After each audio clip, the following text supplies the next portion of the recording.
अथ कालभैरवाष्टकम्। देवराजसेव्यमानपावनाङ्घ्रिपङ्कजं व्यालयज्ञसूत्रमिन्दुशेखरं कृपाकरं नारदादियोगिवृन्दवन्दितं दिगम्बरं काशिकापुराधिनाथ कालभैरवं भजे। भानुकोटिभास्वरं भवाब्धितारकं परं नीलकण्ठमीप्सितार्थदायकं त्रिलोचनं कालकालमम्बुजाक्षमक्षशूलमक्षरं काशिकापुराधिनाथ कालभैरवं भजे। शूलटङ्कपाशदण्डपाणिमादिकारणं श्यामकायमादिदेवमक्षरं निरामयं भीमविक्रमं प्रभुं विचित्रताण्डवप्रियं काशिकापुराधिनाथ कालभैरवं भजे।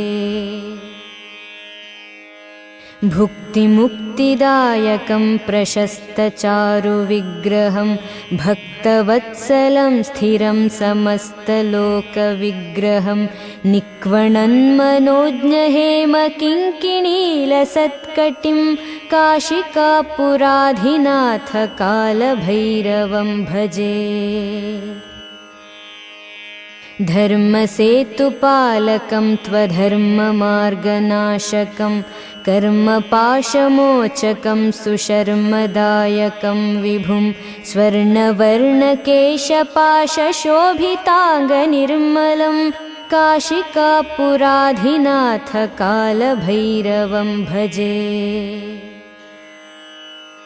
रत्नपादुकाप्रभाभिरामपादयुग्मकं नित्यमद्वितीयमिष्टदैवतं निरञ्जनं मृत्युदर्पनाशनं करालदंष्ट्रभूषणं काशिकापुराधिनाथ कालभैरवं भजे।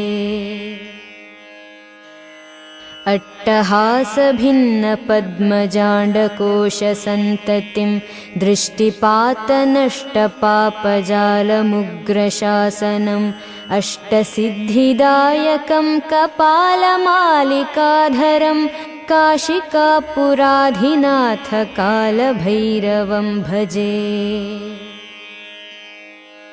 भूतसङ्घनायकं विशालकीर्तिदायकं काशीवासिलोकपुण्यपापशोधकं विभुं नीतिमार्गकोविदं पुरातनं जगत्पतिं काशिकापुराधिनाथ